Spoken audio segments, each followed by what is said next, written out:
안녕하세요, 여러분 반갑습니다. 우리 이번 시간에는요, 임경업전에 대해서 공부를 해보도록 합시다. 역시 본문 해설부터 들어가도록 할게요. 이번 것도 역시 기출이에요. 그래서 2018학년도 6월 고2 학평 지문입니다. 임경업전은 우리가 앞에서 공부를 했던 것처럼 역사 영웅 군담 소설이에요. 그래서 영웅 군담 소설에 관련된 관례적인 특징은 선생님이 앞에서 홍계월전 하면서 이미 다 했어요. 그래서 그 역사 군담 소설에 속하기 때문에 역사 군담 소설에 대한 내용을 알고 싶은 학생은 앞에 홍계월전을 클릭해 보시면 거기에 역사 그 영웅 군담 소설에 관련된 내용이 있을 거거든요. 그 부분을 참고하시면 될 것 같습니다. 자, 그러면 일단 우리 그 줄거리부터 먼저 확인을 해봐야겠죠? 줄거리 먼저 같이 보도록 해요.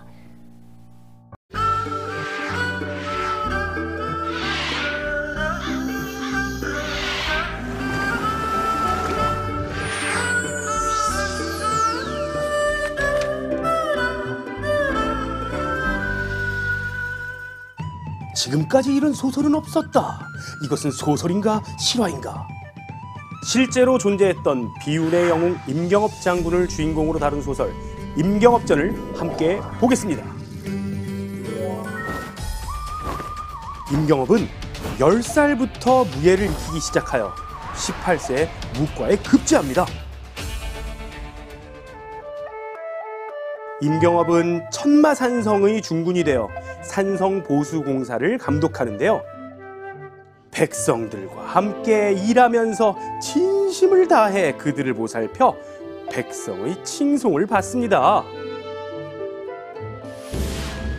그 후 임경업은 사신 20액을 호위하는 군관으로 뽑혀 명나라로 향합니다. 이때 호국이 가달의 침략을 받아 명나라의 구원병을 요청하는데 명나라에 마땅한 장수가 없어 임경업이 명나라 군대를 이끌고 출전합니다. 임경업은 가달을 제압하고 호국을 구해줍니다. 임경업은 호국과 명나라에서 칭송을 받고 6년 만에 조선으로 돌아옵니다. 임금은 임경업을 칭찬하지만 영모의 뜻을 가진 김자점은 충신 임경업을 질투하고 꺼려합니다. 강성해진 호국이 조선을 침략하려는 야욕을 보이자 조정에서는 임경업을 의주 부윤으로 삼아 방어합니다. 호국은 국호를 청으로 바꾸고 임경업이 지키는 의주를 피해 도성을 공격합니다. 조선은 제대로 방어하지 못하고 도성을 내주고 말죠. 임금은 남한산성으로, 왕족은 강화도로 피난을 가는데 호국 병사는 강화도에서 왕대비와 세자, 대군을 잡아 남한산성으로 끌고 옵니다. 식량까지 떨어진 병자년 12월, 임금은 마침내 굴욕적인 항복을 하고 맙니다. 뒤늦게 이 사실을 알게 된 임경업은 회군하는 적을 공격하여 제압하지만 임금의 항복 문서를 보고 어쩔 수 없이 길을 열어줍니다. 그 후 호국은 명나라와의 싸움을 위해 조선의 원군을 요청하고 어쩔 수 없이 임경업이 장군으로 출전하게 됩니다. 임경업은 옛날 의리를 생각해서 명나라 장수인 황자명에게 밀서를 보내 거짓 항복을 하게 합니다.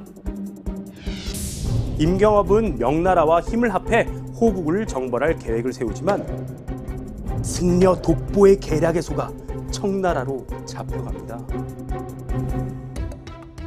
임경업의 출중한 능력을 아는 호황은 임경업을 회유하려고 하죠.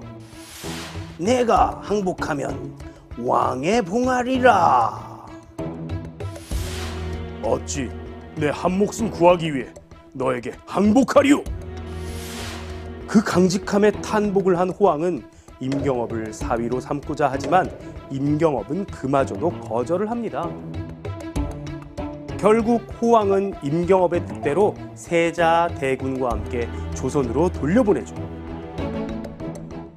임경업의 귀한 소식을 들은 간신 김자점은 임경업에게 영모의 죄를 씌우려 하나 성공하지 못합니다. 이에 김자점은 임경업을 암살한 후에 자살로 꾸밉니다. 임경업의 죽음을 슬퍼하던 임금은 꿈에서 임경업 장군을 만나고 김자점의 계략과 임경업의 억울한 죽음에 대해 알게 됩니다. 임금은 간신 김자점을 처형하고 임경업의 업적과 충절을 기립니다. 임경업 장군도 실존 인물이고 병자호란도 실제 사건이죠.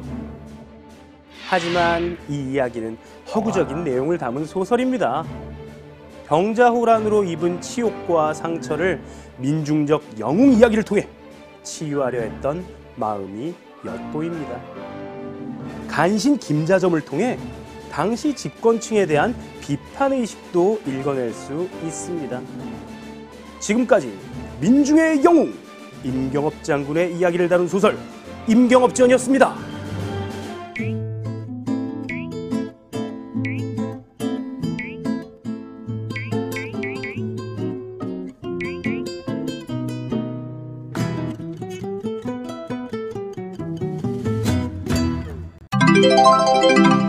자, 줄거리 다 보고 오셨죠? 그러면 우리 전체적인 작품 구조를 같이 한번 확인해 보도록 할까요? 자, 발단, 전개, 위기, 절정, 결말로 이루어져 있고요. 우리가 이제 지금 이제 2018학년도 6월 고2 학평 지문은 바로 이 파랗게 표시된 전개 부분이라는 것을 기억하시면 됩니다. 전체적으로 한번 볼까요? 발단 부분에서는 임경업은 명나라군을 이끌고 호국을 침범한 가다를 물리치는 내용이 나와요. 그리고 이제 전개 부분에서는 이제 호국이 우리가 이제 볼 지문이죠. 조선을 침공하여 인조의 항복을 받고요. 세자와 대군을 인질로 끌고 가던 중 임경업이 호국군을 격파하자 호황이 분노를 했어요. 그리고 호황은 인조에게 임경업을 이제 호국으로 보낼 것을 명하는 내용이 바로 이제 전개 부분이 됩니다. 이 부분이 우리가 공부할 지문이에요. 자, 위기 부분은 그 다음은 이제 호황이 임경업에게 이제 명나라를 칠 것을 명령하나 오히려 명나라의 의리로 호국을 치려고 하다가 실패해서 호국에게 생포돼요. 그래서 우리가 이제 앞전에 영웅의 일대기 구조, 뭐 영웅 군담 소설 같은 거 공부할 때는 영웅은 반드시 승리를 했어요. 그렇죠? 해피 엔딩이었다고요. 자, 그런데요, 여기는 해피 엔딩이 아니에요. 이거는 이제 비극적으로 끝나는 영웅의 이야기라고 보시면 됩니다. 자, 그 다음 볼까요? 이제 절정은 이제 호황은 임경업의 충절에 감복을 해가지고요. 그와 세자를 조선으로 돌려보내고요. 그 후에 임경업은 김자점이라고 하는 간신의 모략에 의해서 결국 살해가 되게 됩니다. 비극적으로 끝나는 영웅의 모습이죠. 자, 결말을 보시면 인조는 사건의 그 전모 모든 이야기를 알고 난 후에 김자점을 처형하고요. 임경업의 충성에 대해서 이제 포상하는 내용이 이제 전체적인 임경업전의 내용이에요. 그러니까 좀 비극적으로 끝나는 인물의 내용이죠. 작품을 보시면 영웅소설, 어쨌든 이제 영웅이라고 하는 이제 임경업이 등장하니까요. 군담소설, 이제 군사의적인 전쟁을 담고 있잖아요. 그래서 군담소설이고요. 이제 국문소설이었어요. 그래서 소설이 이제 국문으로 유통이 됐으니까 이제 어떤 사람들이 읽었겠어요. 양반층보다는 이제 서민층이나 여성 독자층이 읽었겠구나, 이런 걸 알 수가 있겠죠. 자, 성격은 민족적이고요, 이제 비판적이에요. 그래서 가장 중요한 것은 이제 지금 이 소설이 지금 뭡니까? 어디에 속하는 거예요? 영웅군단 소설 중에서도 지금 실제 사건을 배경으로 하고 있는 것이죠. 그거 뭐라 그래요? 역사 군담 소설이라고 하잖아요. 실제 역사를 바탕으로 해서 이제 몇 가지의 이제 허구를 넣은 이제 그런 소설이죠. 실제 역사를 바탕으로 하고 있어요. 실존 인물을 주인공으로 하고 있다라는 게 특징이에요. 그래서 이것은 특히나 이제 역사적 실존 인물, 그리고 역사적인 사건, 즉 뭐예요? 뭐를 바탕으로 했어요? 바로 병자호란이라고 하는 전쟁을 배경으로 하고 있어요. 그래서 역사적인 사실 일부를 지금 소설에 반영하고 있다는 게 특징이라고 보시면 됩니다. 자, 아무래도 우리가 이제 병자호란을 어떻게 끝났어요? 우리 실제 역사는 사실은 이제 인조가 항복을 하고 그렇게 끝나게 됐었죠. 그런데 이제 이 소설에서는 영웅의 활약을 바라는 백성들의 그 소망 소망에 부응을 하고요. 또 전쟁에서 패배한 민족의 아픔을 달래기 위해서 그런 창작이 된 허구적인 작품이다. 이렇게 생각을 하시면 돼요. 실제 역사는 졌지만 실제 우리가 이런 영웅의 활약 이런 것들을 바라고, 그리고 사실은 우리가 전쟁에서 패배했지만 그런 아픔을 달래고 싶다라는 그런 소망이 들어가 있는 역사 군담 소설이구나. 자, 그래서 실제 역사인 이제 병자호란을 배경으로 하고 있고요. 이제 공간은 당연히 병자호란이 배경이니까 이제 조선의 남한산성과 의주, 그리고 이제 호국이 이제 배경으로 등장이 되겠죠. 주제는 임경업의 비극적인 생애예요. 그러니까 이거는 영웅의 일대기인데도 굉장히 비극적으로 끝났다고 하는 게 특징이라고 보시면 됩니다. 그래서 우리가 이 앞전에 이제 문학사 공부를 하다 보면은 우리가 설화에 대해서 얘기하는 부분이 나와요. 설화는 옛 이야기인데요. 우리가 설화에서 옛 이야기를 몇 가지로 나누죠. 바로 뭡니까? 정말 신비한 이야기는 신화 있고요. 그 다음에 우리가 이제 특정 지역물을 바탕으로 하는 전설, 그리고 민중의 이야기를 바탕으로 하는 민담이 있어요. 자, 그 중에서 우리 전설은 어떻게 끝나요? 보통 이제 비극적인 결말을 가지고 있죠. 자, 그거랑 유사한 거라고 생각을 하시면 됩니다. 자, 그래서 우리가 역사 군담 소설 왜 했다고요? 바로 병자호란에 사실은 졌잖아요. 그거에 대한 보상 심리가 담겨 있다. 이렇게 보시면 되고요. 역사적인 실존 인물을 주인공으로 해서 창작이 되고 있어요. 그래서 사실은 졌다라고 하는 그 역사적인 사건, 병자호란, 그것과 허구를 결합을 해서요. 당대의 민족의식을 잘 드러내고 있죠. 민족의 아픔을 달래고 싶다. 이제 그런 거, 영웅의 활약을 바란다. 라고 하는. 그래서 이 작품에 역사적인 실존 인물을 주인공으로, 바로 임경업이라고 하는 실존 인물을 주인공으로 하고 있는, 그렇지만 진짜 역사는 아닌 거기에 허구가 결합된 역사 군담 소설이다. 자, 그래서 우리가 여기서 포인트로 봐야 될 거는 인물의 영웅적인 행적, 어떤 이제 인물들과 이제 대립을 보이고 있는가라고 하는 거, 그리고 호국에 대한 집권층의 대응 방식이 어떠한가, 이런 것들을 참고해서 보시면 좋을 것 같아요. 자, 그러면 본문 해설로 들어가 보도록 할게요. 자, 그러면 우리가 이제 본격적으로 임경업전 본문을 들어가 보도록 합시다. 여기 본문도 역시 2018학년도 6월 고2 학평 기출입니다. 여기 있는 학생은 이거 펼치고 보시면 될 것 같아요. 자, 임경업은 도임한 뒤로, 자, 도임이라고 하는 것은 이제 지방의 관리가 이제 근무지에 도착했다라는 거예요. 그래서 이제 근무지에 이제 도착을 했어요. 자, 근데 우리가 이제 이 임경업전을 잘 알기 위해서는 당시에 이제 우리가 친명 배금 정책을 하고 있었다라는 것을 기억하고 계셔야 돼요. 보시면 친명 배금 정책이라는 것은 친은 이제 친하다라는 거예요. 이게 친하다라는 거죠. 누구랑? 명나라랑 친하다라는 거고, 배는 이제 배척하다, 밀어내다, 싫어하다, 뭐 이렇게 널 밀어내는 거야. 누구를 밀어내는 거냐? 바로 이제 금나라. 당시에 이제 금나라는 바로 이제 청나라가 되겠죠. 그러니까 명을 가까이 하고 이제 청나라를 배척하는 이제 그런 정책을 얘기를 한 겁니다. 당시의 임금은 이제 인조거든요. 그래서 남한산성, 여러분들 영화도 있으니까 한번 보시면 거기서 남한산성에서 이제 결국에 청나라에게 이제 굴복을 하게 되죠. 그래서 그 인조가 지금 여기에 시대적 배경으로 등장하고 있구나, 이런 걸 아시면 되겠죠. 친명 배금 정책은 이렇게 보시면, 자, 명나라와는 친밀하게 지내는 형태의 외교, 이거 말했죠. 그래서 후금은 배척하고 명나라와 친밀하게 지내는 형태의 외교를 바로 우리가 친명 배금 정책이고요. 바로 이 소설이 이것을 깔고 있다 라는 것을 기억하시면 됩니다. 그리고 우리가 이제 이 소설은 뭐라 그랬어요? 실존 인물이 등장한다고 했죠. 그래서 역사적 사건을 배경으로 하고 있는 영웅 군담 소설이에요. 그래서 이 소설은 이제 실제 역사를 바탕으로 해서 약간의 허구를 가미해서 나온 소설이다. 그래서 이 소설은 이제 영웅 군담 소설 중에서도 바로 역사 영웅 군담 소설에 들어간다고 했었죠. 그래서 임경합 장군도 실제로 있었던 그런 장군이에요. 보시면 조선 후기에 나오자, 조선 후기에 진무원 전공시 1등에 책록된 공신이자 무신이다. 그래서 실제로 있었던 바로 이제 인물인 임경업 장군을 우리가 가지고 와서 쓴 소설이구나, 이렇게 보시면 됩니다. 자, 그럼 그런 시대적 상황에서 자, 임경업은 이제 왔어요. 근무지에 도착을 했고요. 군대 형편을 살피고 병사들을 훈련시켰는데 자, 달아나는 호국 장수들이 자, 호국이라고 나온다면 우리가 이제 청나라를 생각하시면 됩니다. 그러니까 청나라 장수들이요 달아났다가 다시 돌아와서 염탐을 했대요. 왜 다시 와서 염탐을 했을까요? 임경업이 그만큼 뛰어난 인물이었기 때문이죠. 자, 그래서 임경업이 뛰어났기 때문에 몰래 와서 염탐을 했어요. 자, 이것을 한 임경업은 크게 노해서 군대를 내서 에이 저 대놈들을 잡아들이라 이렇게 얘기를 했더라. 여기서 대놈들은 이제 호국 사람들 바로 이제 청나라 사람들을 좀 얕잡아 보는 거, 막 오랑캐놈들 막 이런 느낌이라고 보시면 되겠죠. 이렇게 외치니 군사들이 호국 군대의 질을 무너뜨리고 남은 호병들을 잡았다. 염탐하던 이제 호국 호병들이 되겠죠. 자, 임경업이 바로 이제 호병들을 크게 꾸짖으면서 말했다. 뭐라고 말을 했냐? 내 몇 년 전 가다라 왕에게 항복받고 너희 나라를 지켜주었을 때 너희는 은덕을 잊지 않겠다며 만세 불망미도 세우지 않았더냐?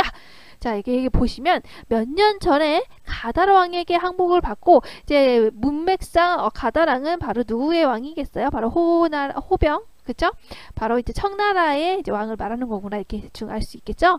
그래서 요 몇 년 전에 그러니까 청나라 너네 가다라 왕에게 항복을 받았다. 너네 싸워서 그래서 내가 너희 나라를 지켜줬었다. 청나라를 지켜줬었다.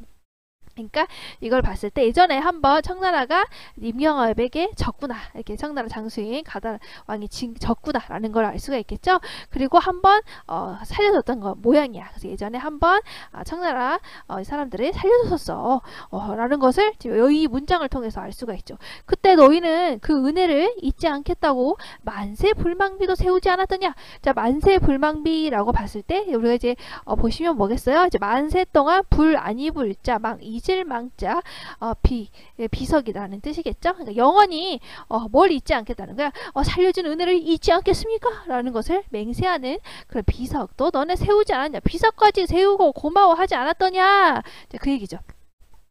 그걸 벌써 잊고 도리어 전조를 배반하고 우리나라를 진봉고자 하니 너희 같은 무리는 마땅히 죽여 분을 씻을 것이로다 이렇게 말했죠.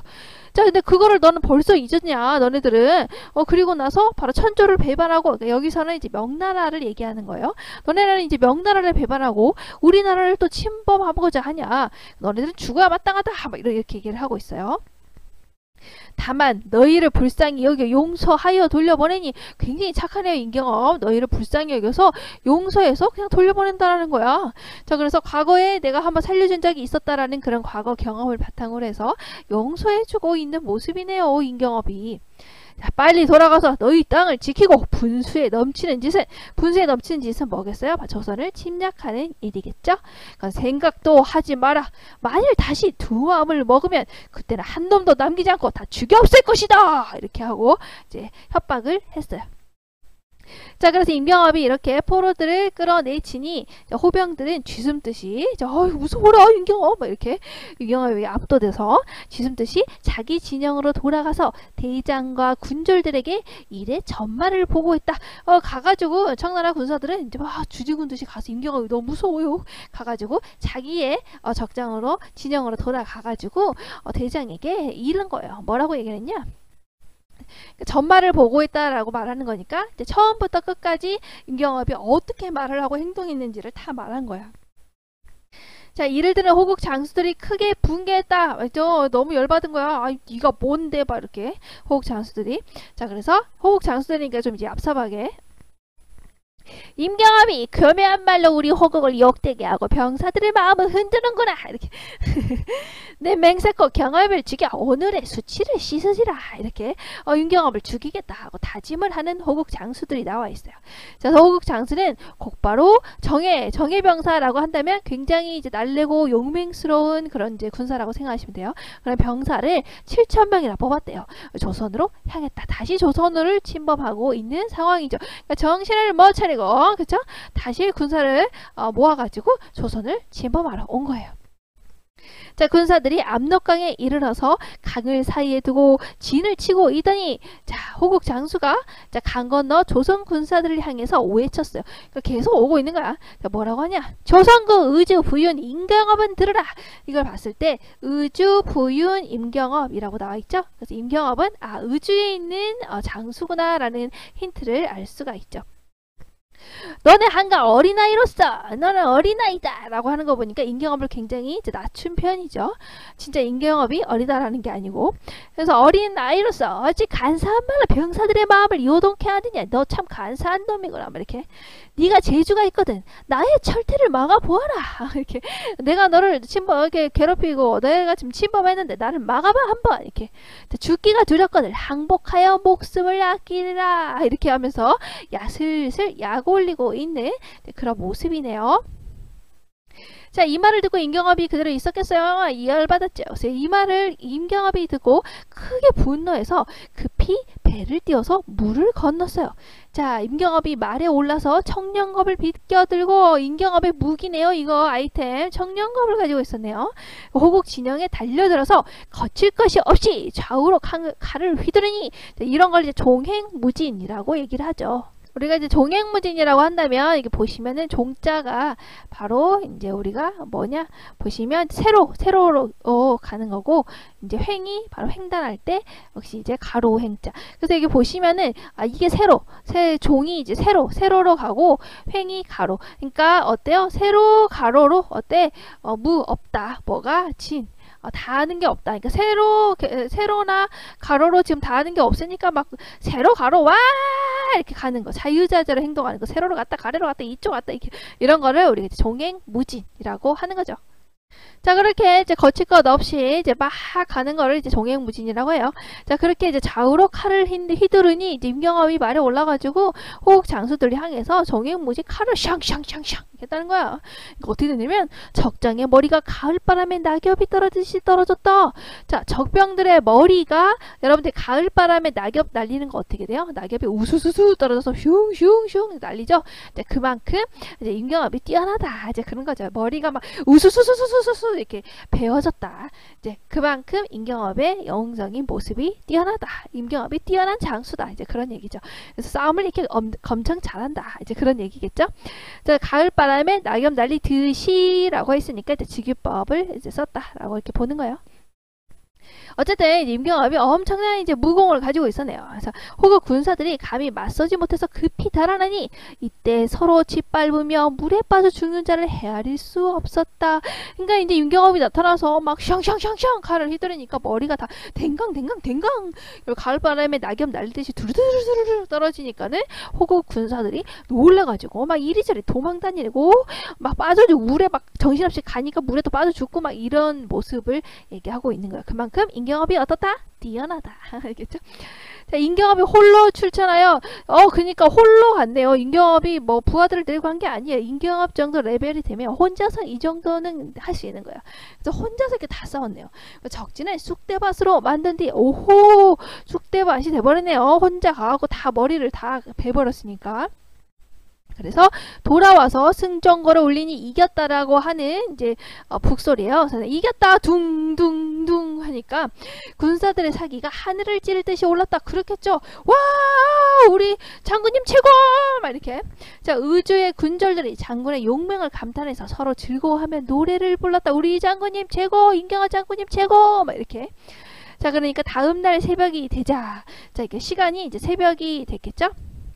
시간의 흐름에 따라서 이제 사건이 지나가고 있으면 알 수가 있어요. 이제 고전소설이니까 거의 이제 시간의 흐름대로 이렇게 가고 있죠. 자, 그래서 다음날 새벽이 되자 압록강 가에는 적군의 시체가 흘러서 산같이 쌓여있고, 그러니까 적군의 시체가 다 죽은 거야. 누가? 임경업이요. 혼자 나가서 다 베버린 거야. 셩셩셩셩. 그러니까 그 시체가 산처럼 쌓여있다. 그러니까 시체가 쌓여도 산처럼 막 엄청나게 이렇게 쌓여있다라고 하는 걸 봤을 때 좀 과장법이겠죠. 그만큼 어떻다? 임경업이 뛰어나다. 이제 그런 얘기겠죠. 피는 흘러서 내를 이루었다. 얼마나 많이 사람들이 죽었는지 피는 흘러서 이제 어때요? 이렇게 신해를 이루었다라는 거야. 막 졸졸졸졸 이렇게 흐를 정도로 피가 흐를 정도로 그만큼 많은 이제 장수들을 죽였구나라는 것을 우리가 이제 알 수가 있죠. 적병들이 많이 이렇게 죽었구나라는 것을 이제 과장법을 사용해서 표현하고 있습니다. 자, 여기까지가 이제 임경업이 호국 군대에 맞서서 크게 이긴다라고 하는 내용이죠. 자, 적병이 돌아가서 적병들이 어디로 돌아갔겠어요? 이제 자신의 나라인 호국으로 돌아갔겠죠? 돌아가서 호국 왕에게 패한 까닭을 보고한 임경업이 너무 셌다고요. 뭐 이렇게 하니까 왕이 몹시 분개해요. 호국 왕이 이제 분개를 했겠죠? 다시 군대를 일으켜 이건 네버 기브업이네요. 계속 도전하는 거예요. 그렇죠? 자, 꺾이지 않는 마음이네. 자, 그래서 계속 군대를 일으켜서 원수 갚을 일을 의논했다. 자, 임경업이 의주 가명으로 돌아와서 승전한 일을 조정에 보고하니 임금이 보고 크게 기뻐했다. 우리가 이겼습니다. 이게 임금이 얼마나 기뻤겠어요. 당시에 임금은 누구라고? 바로 이제 우리 인조라는 것을 이제 아시면 되겠죠. 남한산성. 자, 그래서 경업은 머지않아 허국이 다시 침범하지 않을까 근심을 했었다. 그렇게 걱정을 했는데 조정의 신하들은 전혀 그런 염려를 하지 않았다. 그래서 여기서 우리가 이 소설에서 또 알 수 있는 것은 굉장히 무능한 지배층의 모습을 계속 보여주고 있어요. 임경업은 다시 또 허국이 침범하지 않을까요? 이렇게 걱정을 하고 있는 거죠. 그런데 조정의 신하들은 전혀 그런 염려를 하지 않았다. 굉장히 안일하죠. 무능하죠. 이제 그런 모습을 보여주고 있죠. 그래서 이거는 당시 이제 국가의 그런 안전에 굉장히 무관심했던 당시 조정에 대한 그런 비판의식, 무능한 지배층에 대한 비판이 들어가 있는 내용이구나 이렇게 알 수 있죠. 자, 이때 호국왕은 이때 어떤 장면이 바뀌었어요. 이때 호국왕은 경업에게 패한 뒤로 분한 기분을 참지 못하다니 얼마나 화가 나겠어요. 임경업은 혼자 나와가지고 호국의 병사들을 지금 다 머리를 베버렸잖아요. 피는 막 시내를 흐르고 그리고 시체들은 산을 이루고 있잖아요. 그래서 그 기분을 참지 못하더니 다시 장수들을 모아서 조선을 침공할 준비를 했다. 역시 꺾이지 않는 마음이네요. 계속 다시 장수를 모아서 또 침범을 했어요. 자, 그러면서 여기서 의주까지 가려면 며칠이나 걸리는가 이렇게 하고 이제 물어봤죠. 의주엔 누가 있었다고? 임경업이 있었죠. 임경업은 어디였어요? 의주 부윤 임경업이라고 했었잖아요. 그러니까 의주에 있는 장수니까 의주에는 임경업이 있기 때문에 임경업이 있는 데까지 가려면 며칠이나 걸리는가 이렇게 물어봤죠. 호왕의 말에 좌우에서 말했다. 그러니까 옆에 신하들이 이제 얘기를 했겠죠. 열하루 길임이더. 다만 국경의 한쪽은 갈대수풀이요. 다른 한쪽은 압록강이 가로막고 있으니 강을 건너 기마군으로 승부하고자 하면 수만 군졸이 진을 칠 곳이 없고 또 자지 군사가 패하면 물러날 곳이 없습니다. 자, 그래서 의주까지 가게 되면 한쪽에는 갈대수풀이 있고요. 한쪽은 강이 있고요. 그래서 강을 건너가지고 이제 말을 타고 우리가 말 탄 군사 있죠. 이렇게 우리 게임하다 보면 말을 타고 이렇게 우리가 이제 그 군사 게임하다 보면 이렇게 나오잖아요. 기마군이라고 해요. 그래서 우리가 이제 말 탄 군사를 가지고 승부를 하고자 하면 진을 칠 곳이 없다. 여기가 지금 압록강이 가로막고 있고 한쪽은 갈대로 막아져 있으니까. 그래서 또 패하면 물러날 곳이 없다. 그래서 좀 불리하다. 자, 그래서 뭐라냐? 기이한 계교를 내어 경업을 먼저 깬 뒤에야 군사를 내는 것이 좋을까 하나이다. 자, 기이한 계교. 굉장히 이제 좀 임경업이 빠질만한 그런 어떤 계책을 내가지고 꾀를 내가지고 임경업을 먼저 치고 나서 그 다음에 군사를 내는 게 좋겠다라고 하는 얘기를 하고 있어요. 자, 장수들의 의논을 들은 호왕이 이를 옳게 여겨. 그렇군, 너네들 말이 맞고. 또 장수들 말은 잘 들어요, 호왕이. 그치? 자, 그래서 용골대 장군을 우리가 이제 용골대 장군 어디서 얘기 들어봤나요? 여러분들 박시전 아시죠? 박시전 했었죠. 박시전을 보시면 박시전에서 누구랑 싸웁니까? 박씨가 바로 용골대와 싸우죠. 그래서 이게 똑같은 인물이 여기 또 등장을 하는구나 이렇게 또 한번 생각을 해봅시다. 자, 그래서 박씨 이렇게 자, 그래서 용골대 장군을 선봉장으로 삼고 지시했다. 선봉장이라고 하는 것은 제일 앞에서 진을 칠 부대를 지휘하는 장수니까 대장이라는 거야. 누구? 용골대 장군을 대장으로 삼고 지시를 했어요. 자, 너는 수만 명 군사를 거느려 배를 띄워라. 가만히 황해를 건너 조선을 치면 미처 군대를 움직이지 못할 것이다. 이렇게 얘기를 하고 있죠. 자, 그래서 수만 명의 군사를 줘서 이제 배를 띄워서 너 배 타고 가거라. 가만히 조용히 황해를 건너가지고 조선을 치게 되면 사람들이 모르니까, 조선 애들이 모르니까 미처 군대를 움직이지 못할 것이다. 자, 이 일은 의주에서도 알지 못할 것이니, 자, 의주에 누가 있었다고요? 임경업이 있었다고요? 그러니까 지금 어떤 계책을 세운 거예요? 임경업이 있는 의주로 가지 않고 어디를 가자고? 임금이는 한양을 급습하자. 이렇게 된 거예요. 서울로 가자. 이렇게 한 거예요. 자, 그래서 이 일을 의주에서도 알지 못할 것이 임경업 몰래, 그치? 그러니까 의주 부인인 임경업이 모르는 상황에서 의주로 가지 말고 왕이 있는 서울로 가자, 한양을 급습하자. 이게 바로 얘네들이 말하는 기한개교가 되는 겁니다. 그래서 기한개교 얘네들 하자고 했잖아요, 앞에서. 그래서 얘네들이 말하는 이제 기한 그런 개교가 바로 뭐겠어요? 바로 의주로 가지 않고 바로 한양으로 급습하자. 그 얘기죠. 자, 그렇게 하면 항복을 받기가 손바닥 뒤집는 것보다 쉬울 것이다. 자, 손바닥을 뒤집는 거, 이거를 뭐라고 하냐면 한자로 여반장이라고요. 같을 여자, 반은 이제 뒤집는다. 장은 손바닥 장자거든요. 손바닥 뒤집어 보세요. 쉽죠? 그만큼 쉽다. 이제 그 얘기예요. 뭐가 의주에서 알지 못하고 임경업인만 없으면 한양을 급습해서 임금을 바로 탁 치는 거. 그래서 항복하는 건 너무 쉬울 것이다. 왜? 임경업은 서울에 없기 때문에, 한양에 없기 때문에 너무너무 쉬운 일일 거야. 그러니까 너 이렇게 해. 이렇게 하고 지시를 내렸죠. 자, 하물며 이 일을 성공하면 당연히 경업도 사로잡지 않겠느냐. 자, 이 일을 성공하면 왕이 잡혀버리는 거지. 그러면 임경업도 당연히 우리가 잡을 수 있지 않겠느냐. 이렇게 얘기를 했죠. 연골대가 명령을 받고요. 군사를 뽑아서 훈련을 시작했어요. 자, 여기까지가 이제 호황이 기한개교가 뭐였다고요? 의주로 가지 않고 우리가 한양을 급습하자. 임금을 급습하자. 그거 있죠? 자, 그런 개교를 해서 임경업 몰래 한양을 급습하려고 했던 내용이네요. 자, 그래서 이제 중략 부분 지나가서 뭐라고 하냐면 용골대가 이제 드디어 이제 한양을 왔겠죠. 용골대는 백성의 집을 헐어서 얻은 나무 기둥들로 뗏목을 엮어 강화도로 침범했는데, 그렇죠. 자, 백성 중간에 이제 생략이 됐는데, 자, 이제 어디로 갔어요? 이제 강화도로 가게 됐죠. 자, 그래서 전쟁을 위해서 백성의 삶을 파괴하고 있는 이제 그런 이제 모습이에요. 어쨌든 이제 강화도로 갔어요. 의주가 아니고. 그랬더니 이제 강화도에 있는 또 누구야? 강화유수 김경징은, 자, 강화도를 이제 다스리고 있는 벼슬아치인 김경징은 뭐 하고 있었다고? 술만 마시고 누워 있다가 갑자기 들어닥친 호국군에 꼼짝없이 당했다. 아하이, 술만 마시고 누워 있는 어때요? 부패한 관리의 모습 뭐라고요? 무능한 지배층 뭐라고요? 이거 비판한다고요. 그래서 당해버렸어요. 그래서 거기에 있었던 이제 왕대비라든가 세자라든가 대군을 포로로 잡은 용골대는, 그러니까 당시에 이제 왕대비, 세자, 대군은 이제 강화도로 피신해 있었죠. 왜냐면 한양을 공격해 들어오니까 강화도로 도망을 가는데 또 거기에 또 침범을 해가지고 강화도 쪽으로 가자 이렇게 해가지고 이제 왕대비, 왕세자, 대군 다 포로로 잡게 됐었죠. 자, 용골대는 송파 들판에 진을 치고 큰 소리로 뭐라고 했냐? 자, 그러니까 공간이 이제 이동이 됐어요. 이제 강화도에서 어디로 왔냐? 이제 보시면 이제 남한산성으로 오게 됐죠. 이 남한산성은 바로 병자호란 당시에 인조가 실제로 이제 피신했던 곳이에요. 여기. 그래서 그랬던 이 송파로 온 거예요. 그래서 진을 치고 이제 큰 소리로 뭐라고 했냐?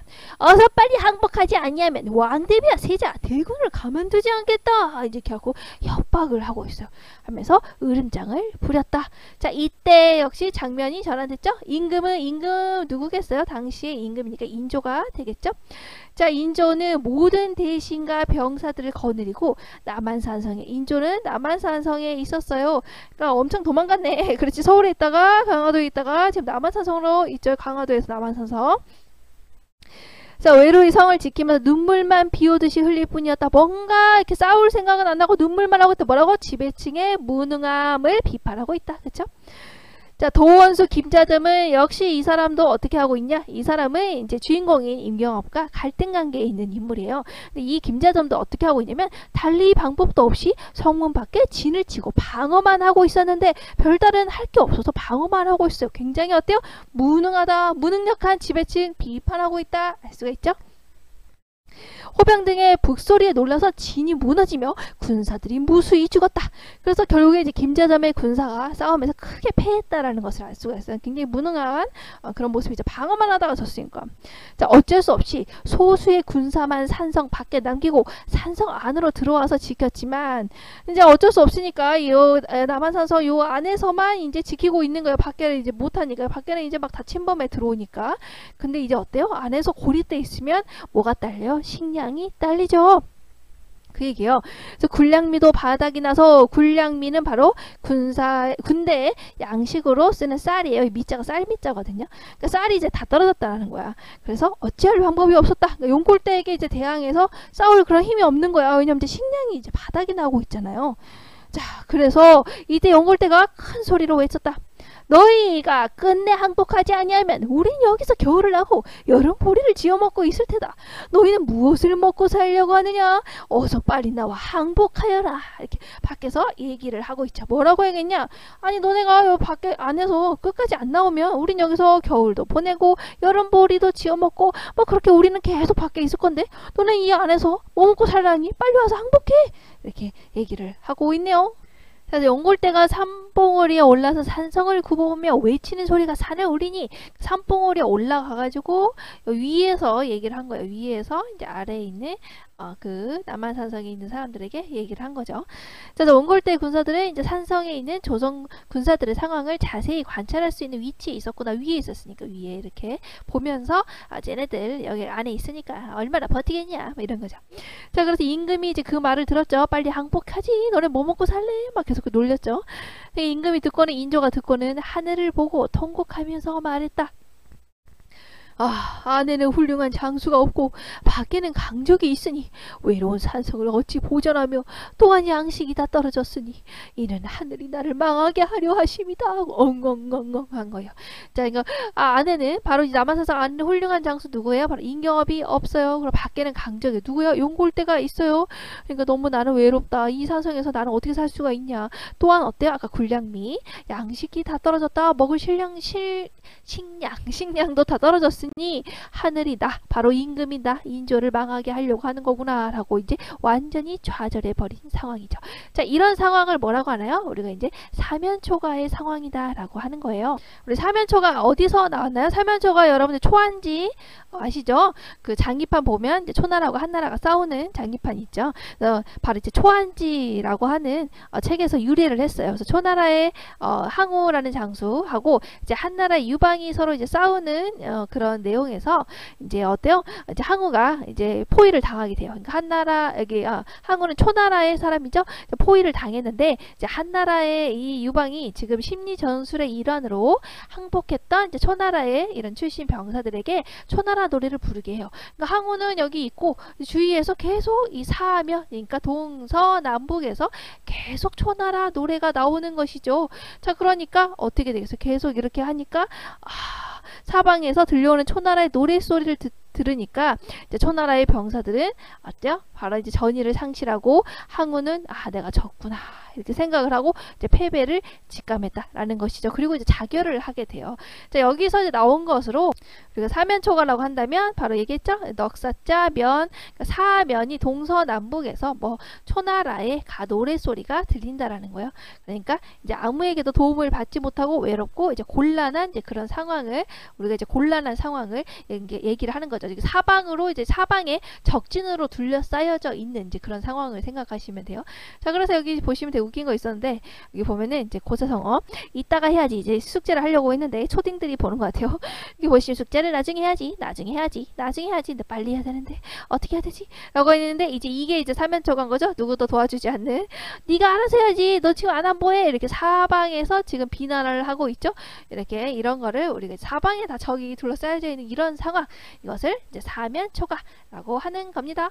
자, 이렇게 엄청나게 좌절하고 있으니까 임금과 대신들이 항복할 것을 이제 어떻게 할 거냐, 항복을 해야 되냐 말아야 되냐 의논을 하고 있었죠. 그래서 한신하가 뭐라고 말을 했냐, 바로 이렇게 말했어요. 대왕마마, 왕대비와 세자, 대군이 다 적진에 계시니 나라에 이런 만극한 일이 어디 있겠습니까? 다 잡혀가지 않았습니까? 왕대비도 잡혀가고 세자, 대군이 지금 다 지금 잡혀가지 않았습니까? 청나라에게 잡혀갔잖아요. 이런 만극한 일이 어디 있습니까? 있습니까? 빨리 항복하시오. 그러니까 항복하라는 얘기죠. 이 한신하는 이제 항복하세요. 그렇죠? 빨리 항복하시오. 왕 대비와 세자 대군을 구하시며 사직을 보존하심이 마땅할까나이다. 항복합시다. 좀 무능하지, 그지? 이 말을 듣고 또 한신하가 앞에 나와서 말을 했어요. 옛말에 일렀으되, 옛날에 고사를 이제 인용하고 있네요. 닭의 머리가 될지언정 새꼬리는 될 수 없다 라고 했으니, 그러니까 닭의 머리로 살아야지 소의 머리로 우리가 소의 꼬리로 살 수는 없다. 이제 그런 속담을 이제 인용을 했죠. 인용을 해가지고 우리가 어떻게 해요? 결국 이 말을 보니까 닭의 머리가 돼야지 소의 꼬리, 청나라의 꼬리가 돼서는 안 되죠. 이렇게 얘기를 하고 있죠. 그러니까 어찌 오랑캐에게 무릎을 꿇어 욕을 당하리까? 명나라를 섬기고 청나라를 배척했던, 아까 얘기했죠? 친명 배금, 이제 그거. 그래서 실리보다는 이제 명분을 앞세우자라고 하는 이제 당시의 조정의 분위기가 반영이 돼 있어요. 그러니까 우리 어때요? 오랑캐에게는 무릎을 꿇을 수 없다. 사실은 지금 어때요? 전세가 기울었죠. 뭐 적당히 이렇게 조율을 잘 해가지고 어떤 어려움에서 벗어날 생각을 해야 되는데, 그게 이제 좀 어떻게 보면 합리적인 실리적인 생각이잖아요. 자, 그런데 계속 어떤 거에 매여 있어요? 명나라를 따라야죠. 이 상황에서도 계속 명나라를 따라야죠. 우리가 그 오랑캐에게 어떻게 무릎을 꿇을 수 있습니까? 이렇게 하는, 지금 약간 어때요? 명분을 더 중요시하는 그런 조정의 분위기를 우리가 이 대사를 통해서 알 수 있죠. 죽기를 무릅쓰고 성을 지키면 임경업이 소식을 듣고 마땅히 올라와 오랑캐를 물리치고 적정의 항복을 받을 것이옵니다. 이것도 되게 웃기죠. 성을 지키고 우리가 잘 지키고 있으면 임경업이 와서 구해줄 거예요 라고 하는 거죠. 지네가 잘 싸워서 이길 생각은 안 하고. 자, 그러면 대왕마마께서는 자연히 욕을 면할 것입니다. 그러니까 우리 버틸 수 있는 데까지 버팁시다. 왜 임경업 장군이 올 거예요. 이제 그런 내용이죠. 자, 그러니까 이제 임금이 어떻게 하기로 했냐? 경들은 답답한 소리를 하지 말라. 자, 길이 막혀 사람을 보낼 수 없으니 경업이 어찌 이 사정을 알겠는가? 지금 길이 다 막혔다. 지금 이렇게 남한산성 안에 지금 gat혀 있잖아요. 막혀 있으니 사람을 어디로 이렇게 보낼 수가 없다. 그러니까 임경업이 우리가 지금 갇혀 있다는 사실을 어떻게 알겠냐? 이제 그 얘기겠죠. 이걸 보면 이제 호황이 아까 기이한 개교라고 해서 임경업 모르게 우리가 한양을 치자. 한양을 치니까 어떻게 됐어요? 임금이 강화도로 도망을 갔죠. 강화도를 또 따라가자. 임금이 저 강화도에서 가니까 세자 뭐 다 잡혔죠. 잡히니까 또 도망을 갔죠. 강화도 그 남한산성으로. 그 남한산성으로 또 가자. 임경업 모르게 지금 착착착 하니까 어떻게 됐어요? 진짜로 이렇게 지금 사면초가의 상황에 잡히게 됐죠. 그 개교가 성공했다라는 걸 알 수가 있죠.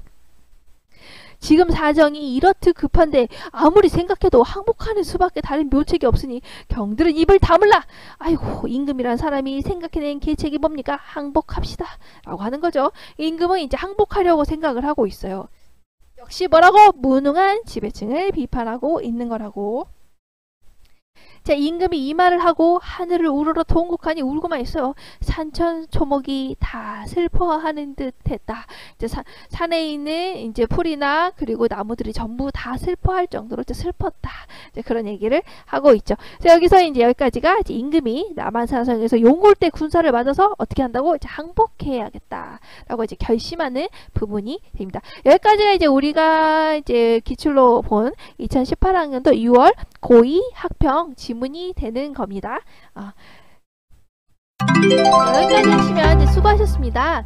우리가 이제 지문을 다 했고요. 다음 시간에 우리가 이제 문제풀이로 들어가 보도록 할게요. 여기 보시면 인물들의 특성이 어때요? 임경업은 굉장히 능력이 뛰어나고 지혜롭고 뭐 이런 인물로 나오죠. 대조적으로 어때요? 조정의 신하라든가 그리고 강하유수 김경징이라든가 그리고 도원수 김자점이라든가 울고만 있는 임금이라든가 이런 걸 봤을 때 굉장히 좀 무능력하고 이제 어떻게 보면 또 이제 아까 조정 신하 그리고 김경징이나 김자점 같은 경우에는 아니라고 부패한 이제 그런 모습으로 서로 임경업과 대조적인 모습을 가지고 있다는 걸 알 수가 있겠죠. 그래서 이런 걸 보시면 작가가 결국에 임경업의 굉장히 영웅적인 면모를 강조하고 병자호란은 사실은 전쟁인데도 불구하고 이것을 이제 민족적인 그런 치욕을 허구적인 방법으로나마 위로받고자 했구나라고 하는 작가의 의도를 읽을 수 있을 겁니다. 자, 이제 기출 지문은 여기까지가 다 끝나는 거고요. 다음 시간에 이제 문제풀이 하고요. 또 이제 그 중요한 거 그런 포인트 또 한번 짚고 마무리하도록 할게요. 다음 시간에 만나도록 합시다. 다음 시간에 봐요. 안녕.